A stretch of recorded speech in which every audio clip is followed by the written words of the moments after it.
서기 64년 로마의 대화재 사건이 일어납니다. 많은 사람들은 화재의 배후로 당시 황제였던 네로에 의한 방화를 의심하였습니다. 왜냐하면 화재가 일어난 곳에 네로의 웅장한 황금 궁전이 곧 지어졌기 때문입니다. 그런데 방화의 배후로 자신이 언급되자 네로는 기독교인들이 한 짓이라고 책임 전가를 해버립니다. 그리고 네로는 아주 잔인하고 조직적으로 기독교인들을 박해하였습니다. 그 박해가 얼마나 심하였냐면 이때 교회의 대표격인 베드로와 바울 사도가 순교합니다.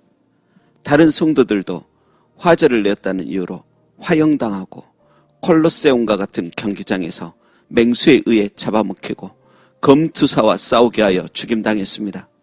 또 사형당하지는 않았어도 너무도 끔찍한 고문을 당하여 평생 불구로 살던 그리스도인들도 많았습니다.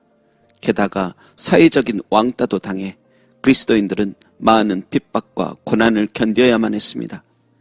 그리고 이 박해를 지시한 네로 왕제 역시 계속되는 폭정과 사치생활로 인해 반란이 일어났고 반란군에 쫓기다가 자신이 더 이상 도망갈 수 없음을 알고 스스로 자결을 합니다. 로마 대화재가 일어난 지 불과 4년 만에 황금 궁전이 지어지고 셀 수 없는 그리스도인들이 고난당하며 네로도 자결하는 참 많은 일들이 있었던 것입니다. 여러분, 베드로 전 후서에서 베드로 후서는 베드로가 십자가에 거꾸로 못 박혀 순교하기 얼마 전에 적은 편지입니다. 베드로 사도가 십자가에 못 박힌 장소는 오늘날 성 베드로 대성당이 위치한 바티칸 언덕으로 알려져 있습니다.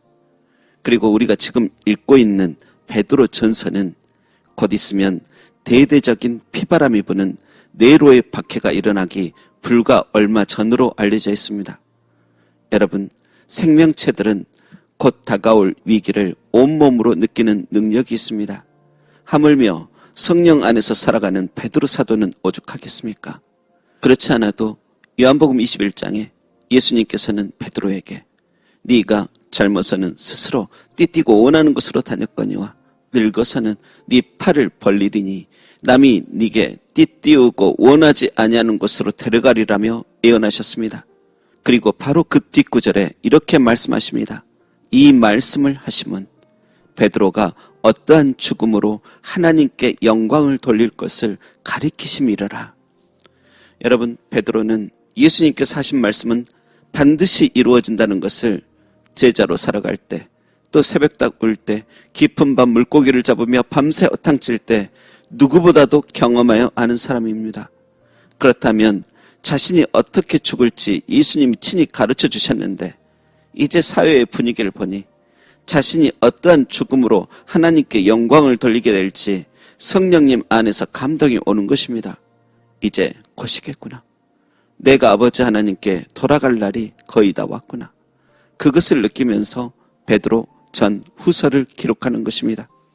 그런데 이렇게 순교 신앙으로 살아가는 베드로가 베드로전서에서 가장 강조하는 주제는 고난 중에도 선을 행하라입니다. 고난도 보통 고난이 아닙니다. 베드로는 장차 다가올 불시험이라고 했습니다. 로마 대화재는 어떻게 피할 수도 있습니다. 그런데 이 불시험은 그리스도인들이라면 함께 참여해야만 하는 불시험입니다. 여러분, 그 뜨거운 불시험 당할 때 다른 사람이 눈에 들어오겠습니까? 내 몸 하나 간수하기 어렵습니다. 그런데 베드로는 간곡히 부탁합니다. 그 내용은 아무리 불같은 시험 당해도 선을 행하며 살아야 한다였습니다. 그래서 오늘 본문에도 말씀합니다. 8절에 서로 뜨겁게 사랑해라. 9절에는 서로 대접해라. 그리고 10절에는 서로 봉사해라. 그런데 도대체 그렇게까지 해야 할 이유가 무엇입니까? 7절을 보니 만물의 마지막이 가까이 왔기 때문이라 말씀합니다. 또한 베드로서의 정황상 만물의 마지막뿐이 아닙니다. 사람들 한 사람 한 사람의 마지막도 가까이 다가오고 있습니다. 여러분, 우리도 마지막이라고 생각하면 무엇을 말씀하고 싶습니까? 그것은 첫째, 예수님 믿어라. 하나님께 영광 돌려라 일 것이고, 또 남아있는 사람들끼리 서로 잘 살라고 말하고 싶을 것입니다. 그렇듯 베드로 사도도 그 마음입니다. 당시 수많은 성도들이 네로의 대박해가 일어나기 전임에도 불구하고 많은 그리스도인 피난민들이 있었습니다. 그리스도인들이 여기저기 나그네처럼 떠돌아다니는 것입니다. 오죽하면 사도 바울이 텐트 장사를 했겠습니까? 지금처럼 경치 좋은 곳에서 여유를 즐기려고 사는 텐트가 아닙니다.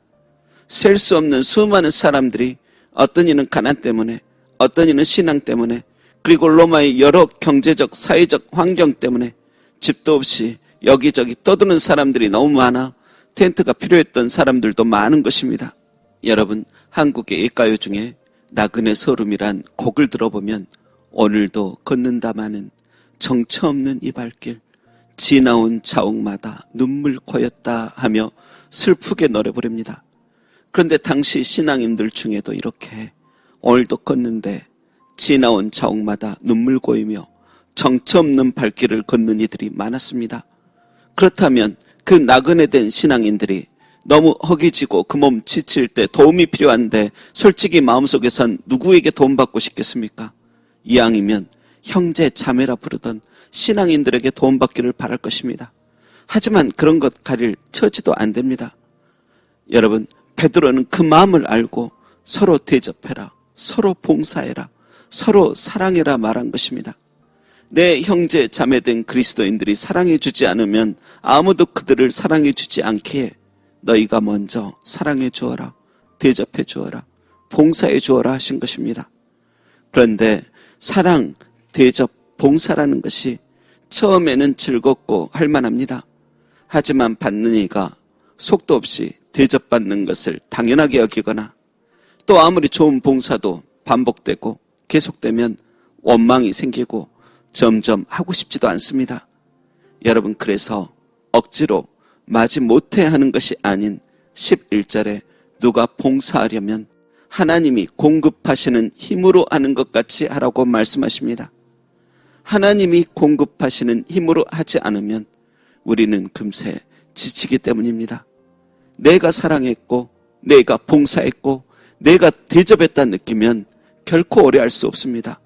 그래서 내 힘으로 하는 것이 아닌 하나님이 공급하시는 힘으로 하는 것 같이 해야 하는 것입니다. 그리고 10절에도 보니 은혜를 맡은 선한 청지기처럼 사랑하고 대접하고 봉사하라 하십니다. 선한 청지기는 자신의 것이라 하지 않고 주인의 것이라 말하는 자들입니다. 여러분, 이런 선한 청지기 정신이 있어야 대접하고 원망하지 않습니다. 내 것을 주었다고 여기면 원망이 듭니다. 하지만 하나님께서 내게 은사를 주셔서 그 은사를 통하여 내가 은혜를 입었고 그 은혜로 사랑하고 대접하고 봉사한다는 마음이 들면 원망할 것도 없다는 생각이 들 것입니다. 그리고 서두에 말하듯 마지막이 가까이 온 것처럼 곧 하나님 앞에 설 사람처럼 사랑하고 봉사하고 대접해야 합니다.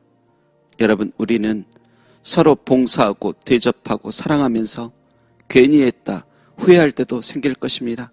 그러나 하나님 앞에 가면 내가 괜히 했다라고 생각하던 그 작은 사랑과 섬김이라도 있어서 참 다행이다 하실 것입니다. 여러분, 베드로가 전하는 감동의 편지들은 하나님의 마음입니다. 부디 그 하나님의 마음을 오늘 이 시대를 사는 우리도 품고 서로 사랑하고 원망 없이 대접하고 서로 봉사하는 삶 살게 되기를 주님의 이름으로 축원합니다. 기도하겠습니다. 하나님, 사랑과 섬김의 힘을 공급하여 주옵소서. 은혜를 맡은 선한 청지기처럼 원망 없이 섬기다가 주님 나라에서 잘했다 칭찬받게 하소서. 감사드리며 하나님의 말하신 같이 말하시고 하나님의 공급하신 힘으로 온전히 사랑과 은혜와 구원을 공급하신 예수님의 이름으로 기도합니다. 아멘.